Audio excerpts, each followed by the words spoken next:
Hello everyone, my name is Lashay Israel. I am currently a student at Southwest Tennessee Community College. My major is in early childhood education. I've noticed a correlation between mental health versus education. One of the things I've noticed is that the physical the physical health is more important, or it's more like of a priority than mental health. For example, people will donate uniforms and donate money for the teammates to go on trips and things like that. However, when it comes down to real life applications or classes such as home ec, things we're going to use in our everyday life, it's not really put as a priority. That's one of the issues. And mental health is just as important. It's just as important for children to know how to self-regulate, to know how to control their emotions, and to know how their emotions affect everyone else around them. And I have three main areas that I will be speaking from. First, I will be speaking from mental health is more than just it's more important than physical health. I'll also be speaking about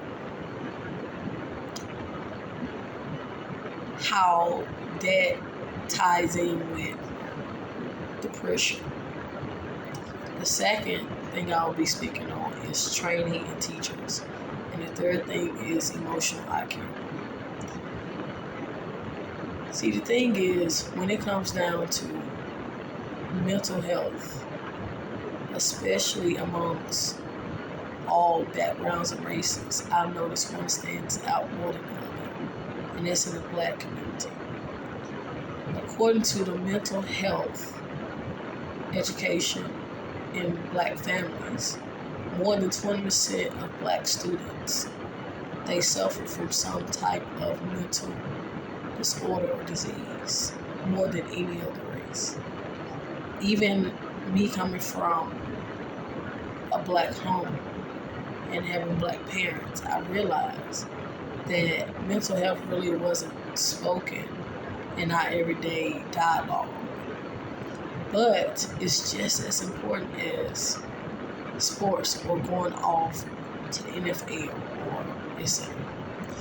When it comes down to depression, one thing I've noticed is that what happens in a home, we take, as a student, we're all different backgrounds. Students will usually take those different problems to school, and some teachers may not see them as real problems. They may think they have behavior issues, and then they mistreat them and they just send them to the office, or they may fail them, and they have repeated students due to behavior issues, and depression is very high.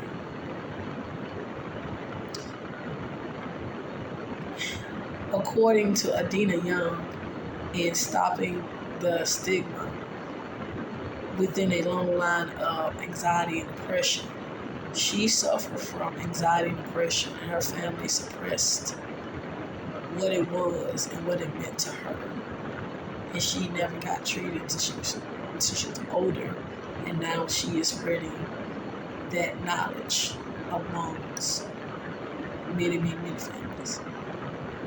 When it comes to depression, you really can't see it. Depression doesn't have a face.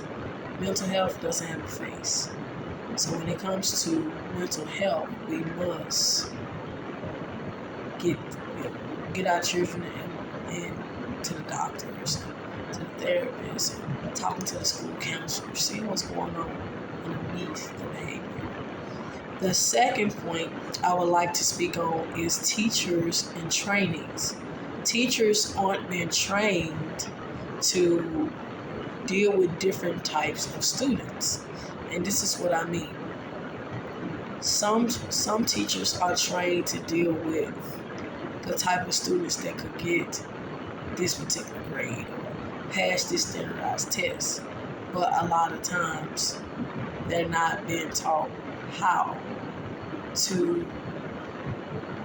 be themselves, or how to seek quality in the class, or they're not really taught how to deal with a child who has autism, a child who has anxiety issues. There's no training for teachers in that area.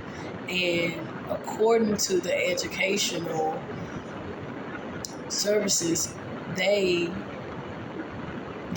don't realize the impact on not understanding the underlying problems. When I read Queen Afua book, Sacred Woman, I realized she was speaking to the young ladies as well as the older ladies concerning their overall wholeness and health. And young ladies in schools really aren't given that space to be themselves. They aren't given that space to be vulnerable. They're not given that space to be who they need to be in order to show up in the world. When it comes down to mental health in younger women, they need to know they have a safe space to just be, especially among Black women.